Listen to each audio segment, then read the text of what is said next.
बिस्मिल्लाहिर्रहमानिर्रहीम अस्सलाम वालेकुम to all my dear students. उम्मीद रखती हूँ आप सब लोग खैरियत से होंगे। जो न्यू राउंड लास्ट वीक से हमारा चल रहा है, आप लोग बहुत मेहनत कर रहे हैं, मेहनत दिखा रहे हैं और मुझे यकीन है आप लोग बहुत कामयाब होंगे इंशाल्लाह ताला।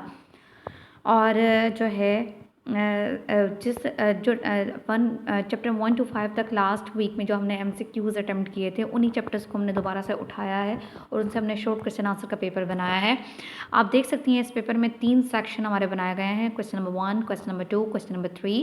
क्वेश्चन नंबर 1 में हमारे पास टोटल 8 क्वेश्चन हैं, पार्ट्स हैं। क्वेश्चन नंबर 2 में भी इसी तरीके से हमारे पास 8 पार्ट्स हैं। इसी तरह से क्वेश्चन नंबर 3 में हमारे पास 9 पार्ट्स मौजूद हैं और टोटल हमारे पास जो क्वेश्चन शॉर्ट क्वेश्चन आंसर नज़र आ रहे हैं वो हमारे पास 25 हैं। उन 25 के जो मार्क्स हैं, टोटल हमारे पास 50 मार्क्स का ये पेपर है। चलो मूव करते हैं हम क्वेश्चन नंबर 1 की तरफ। क्वेश्चन नंबर 1 का जो पार्ट नंबर 1 है, that is taken from chapter number 1। What is molecular ion, give an example. आप लोगों के चैप्टर नंबर 1 में से लिया गया है ये, और बहुत ही आसान सा इसका आंसर है कि मॉलिक्यूलर आयन की आप सिंपल डेफिनेशन लिखेंगी और साथ में 2 या 3 एग्जाम्पल दे देंगी तो आपके 2 मार्क्स का क्वेश्चन अटैम्प्ट हो जाएगा। मॉलिक्यूलर आयन की डेफिनेशन आप लोगों को बताने की ज़रूरत नहीं है। जब मॉलिक्यूल कोई स्टेबल चीज़ है, उसमें से जब इलेक्ट्रॉन निकलते हैं या ऐड होते हैं तो बनने वाला मॉलिक्यूल जो है वो एक न्यू शक्ल अख्तियार कर लेता है, उसको हम कहते हैं molecular ion with the sign. या तो पॉजिटिव साइन आता है या उस पर नेगेटिव साइन आता है, डिपेंडिंग अपॉन द सिचुएशन कि इलेक्ट्रॉन ऐड हो रहा है या इलेक्ट्रॉन निकल रहा है। साथ में आप इसकी 1, 2, 3 एग्जाम्पल आप दे सकती हैं। किताब में इसकी जो एग्जाम्पल्स लिखी हुई हैं वो एग्जाम्पल इंपॉर्टेंट है MCQ के लिए भी, वही आप लोग अच्छे तरीके से रट्टा मार लें और मैं उम्मीद रखती हूँ आप लोगों को अब तक उसकी क्रैमिंग हो चुकी होगी। क्वेश्चन नंबर 2 जो है वो भी दोबारा से चैप्टर नंबर 1 से लिया गया है। That is the differentiate between empirical and molecular formula. इस तरह के क्वेश्चंस को अटेम्प्ट करने का तरीका ये होता है कि हम सेंटर में लाइन लगाएं और इसके 2 से 3 से 4 पॉइंट्स एटलीस्ट बनाएं।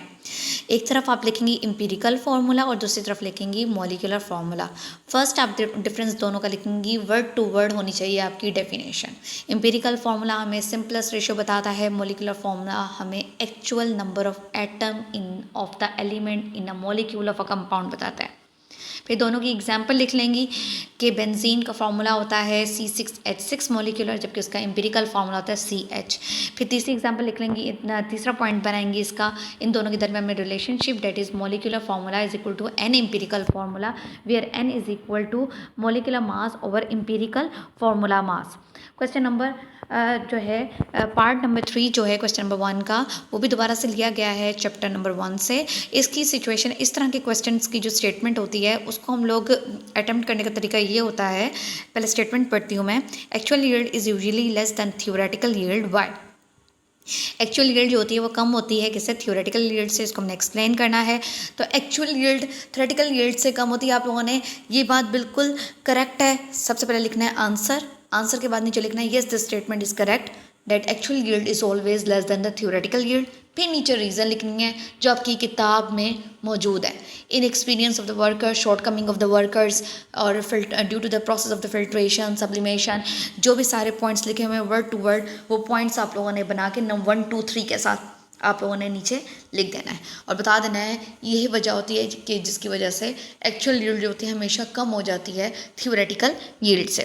Question number 4, part number 4 of the question number 1, define the limiting reactant, give an example. Definition वाले क्वेश्चंस को मैं एक्सप्लेन नहीं करूँगी, आपने सिंपल इनकी इन्वर्टेड कॉमास में डेफिनेशन लिखनी है, नीचे उनकी एग्जाम्पल लिखनी है और क्वेश्चन को नीचे अंडरलाइन कर देना है, ठीक है। और आप लोगों ने मार्कर इस्तेमाल करना है, अच्छे वाला कटिंग वाला मार्कर इस्तेमाल करना है, सिंपल मार्कर इस्तेमाल करना है। साथ साथ आप लोगों ने एक अच्छा तेज़ जिसकी तेज़ रंगत वाला पेन इस्तेमाल करना है, बारीक लिखने वाला, जैसे राइटिंग आपकी अच्छी आए।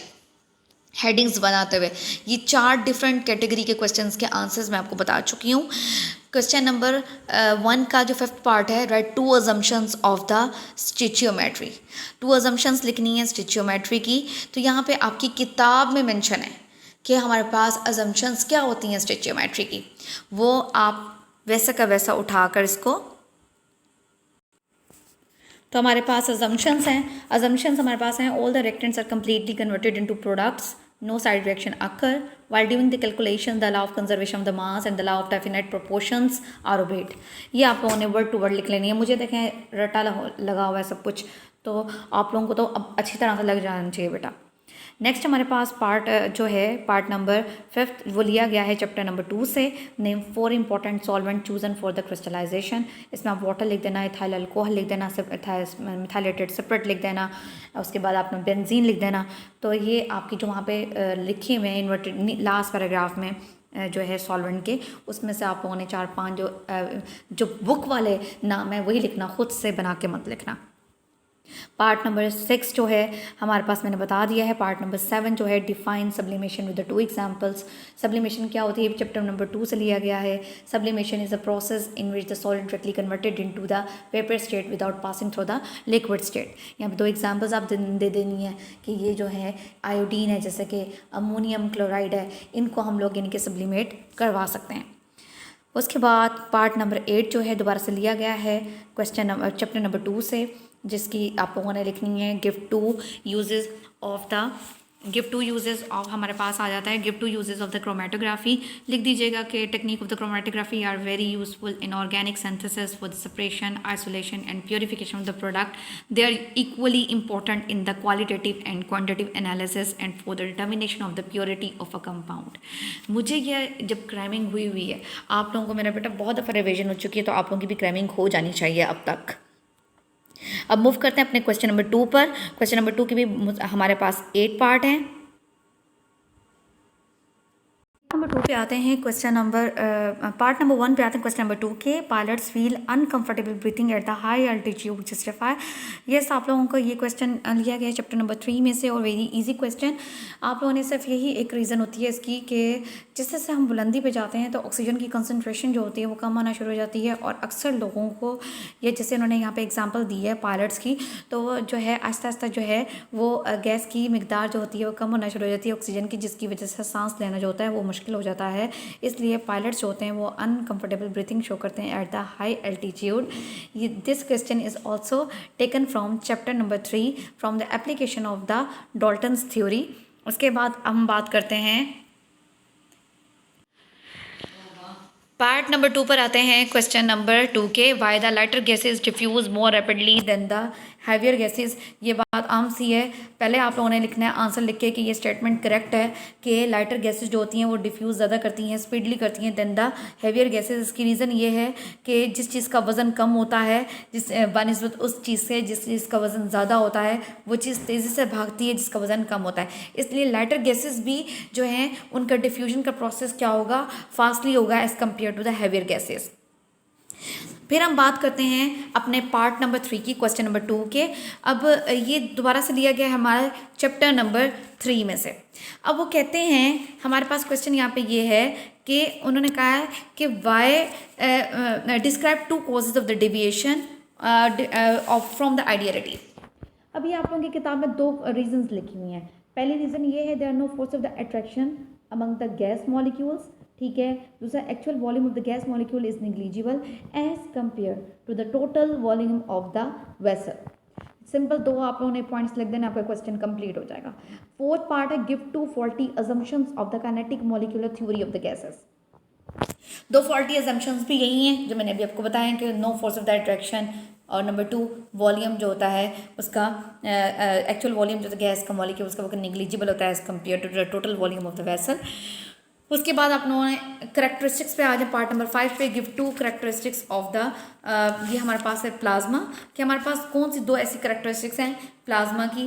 पहली आप करेक्टरिस्टिक्स लिख सकती हैं कि actually plasma include electrons and ions and conduct electricity. It is macroscopically neutral. In measurable quantities, the number of the electrons and ions are equal. पहले तो ये स्टेटमेंट लिख देना. सेकेंड आप लोग लिख देना a plasma must have a sufficient number of the charged particle so as a whole it exhibit a collective response to the electric and magnetic field. The motion of the particles in the plasma generate the fields and electric current from within the plasma. अच्छा जी, ये आपके points आ जाएंगे इसमें. फिर next हमारे पास जो part बनता है that is the why the HF weaker acid as compare to the HCl. Main reason इसकी क्वेश्चन भी आप लोगों का स्टेट रीज़न वाला है. पहले लिखेंगे ये statement is correct that HF is a weaker acid as compare to the HCl। Reason लिखेंगी कि HF जो है वो स्ट्रॉन्गर हाइड्रोजन बॉन्डिंग शो करता है अपने ही मॉलिक्यूल्स के साथ। जब हमारे पास दोनों तरफ से एक मॉलिक्यूल के HF के दोनों तरफ हाइड्रोजन बॉन्डिंग हो जाएगी तो हाइड्रोजन HF का जो हाइड्रोजन है वो इंट्रैप्ड हो जाएगा दो फ्लोरीन एटम्स के दरमियान में। और दो फ्लोरीन एटम क्या है, इलेक्ट्रोनेगेटिव स्पीशीज़ हैं, वो घेरे हुए हैं हाइड्रोजन को और हाइड्रोजन को निकलने नहीं दे रहे, और वो एसिड वीक कहलाता है ऑटोमेटिकली, जिसकी डिसोसिएशन बहुत कम होती है। इस लिहाज से HF की डिसोसिएशन कम हो जाती है, इसलिए HF एक वीकर एसिड है। नेक्स्ट हमारे पास जो पार्ट है, earthenware vessels keeps the water cool. Yes, the statement is correct that earthenware vessels keeps the water cool. Earthenware vessel हम इस्तेमाल इसलिए करते हैं ताकि पानी ठंडा रहे उसमें, और आप जानती हैं कि वहाँ पे एवेपोरेशन होती है। अर्थनवेयर क्या होता है, घड़ा होता है, वो मिट्टी का बना होता है, मिट्टी पे पोर्स होते हैं। पोर्स की मदद से जो अंदर लिक्विड हम पानी भर के रखते हैं घड़े के अंदर, वो बाहर वाले टेम्परेचर के मुताबिक अपना अंदर मॉलिक्यूल्स की कोलाइयन जो होती है वो चेंज होती है, जिसकी वजह से मैं कई दफ़ा आपको बता चुकी हूँ कि मॉलिक्यूल्स का टकराव होता है, जिसकी वजह से 3 तरह के मॉलिक्यूल्स के ग्रुप्स बन जाते हैं। एक वो मॉलिक्यूल्स होते हैं जिनकी काइनेटिक एनर्जी मैक्सिमम हो जाती है, एक वो मॉलिक्यूल्स होते हैं जिनकी काइनेटिक एनर्जी मीडियम होती है, एक वो मॉलिक्यूल्स होते हैं जिनकी काइनेटिक एनर्जी बहुत कम होती है। उस घड़े की दीवारों पर, वॉल्स पर, अर्थनवेयर की वॉल्स पर वो करीब वॉल के करीब वो मॉलिक्यूल्स इकट्ठे होना शुरू हो जाते हैं जिनकी काइनेटिक एनर्जी मैक्सिमम होती है, और आहिस्ता आहिस्ता वहाँ से एवेपोरेट करना शुरू कर देती है। इसलिए हम कहते हैं कि अर्थनवेयर वेसल्स जो होता है वो गर्मियों में हम इस्तेमाल करते हैं ज़्यादातर देहात में, ताकि पानी उसमें ठंडा रह सके। नेक्स्ट पार्ट जो है इसका part number 8 of the question number 2, why the heat of the sublimation is greater than the heat of the vaporization. पहले हमें पता होना चाहिए कि सब्लिमेशन क्या होती है, वेपराइजेशन क्या होती है। वेपराइजेशन क्या होती है, लिक्विड का कन्वर्ट होना वेपर्स में। सब्लिमेशन क्या होती है, सॉलिड्स का कन्वर्ट होना वेपर्स में। तो जो सॉलिड जो कन्वर्ट हो रही है वेपर्स में, ऑब्वियसली वो लिक्विड में आ ही नहीं रही, तो यहाँ पे हमारे पास ज़्यादा हमें फोर्स की ज़रूरत है, ज़्यादा हीट देनी पड़ेगी, ज़्यादा एनर्जी रिक्वायर्ड होगी as compare to the liquid vaporization. तो इसलिए हम कहते हैं हीट ऑफ सब्लिमेशन की वैल्यू ज़्यादा होती है, ग्रेटर एंड ग्रेटर होती है than the heat of vaporization पे। पार्ट नंबर 3 पे आती हूँ, question number 3, part number 1, working of the pressure cooker. बहुत दफ़ा दिया है आप लोगों को, ये आपका प्रेशर कुकर, ये जो है हमारे पास ये एक boiling point and the vapour pressure के टॉपिक से लिया गया है। यहाँ पे लिक्विड चैप्टर नंबर 4 से कि देखें, प्रेशर कुकर का काम ये होता है कि हमने उसके अंदर जो कुछ बनाना है मटेरियल, हम उसके अंदर डालते हैं, पानी डालते हैं, मसाले वगैरह डाल के उसको हम बंद करके रख देते हैं चूल्हे पे। टोटली वो बंद हो चुका होता है। जो पानी वगैरह हमने डाला होता है, पानी को जैसे ही हीट मिलेगी वो अपने आप को कन्वर्ट करना शुरू कर देगी। तो अंदर क्या होगा कि जो लिक्विड है वो कन्वर्ट करना शुरू कर देगा वेपर्स की फॉर्म में। अब जब वेपर्स की फॉर्म में जाएगा तो हमेशा ये बात याद रखें कि जो चीज़ लिक्विड से वेपर में जा चुकी है वो हीट लेके गई है। तो हीट लेके जाने से वेपर्स जो है, वेपर्स के अंदर हीट छुपना शुरू हो जाएगी, जिसको हम कहते हैं लेटेंट हीट। लेटेंट हीट की मदद से क्या होगा, जब उन वेपर्स को रास्ता ही नहीं मिलेगा बाहर निकलने का, तो क्या होगा, वही वेपर्स जो है दोबारा से रिकैप्चर्ड होंगे लिक्विड से, मटीरियल से। इस तरह से ये प्रोसेस कंटिन्यू रहेगा, वेपराइजेशन, कंडेंसेशन, वेपराइजेशन, जिसकी वजह से जो मटेरियल हमने रखा है प्रेशर कुकर के अंदर वो क्विकली कुक हो जाएगा।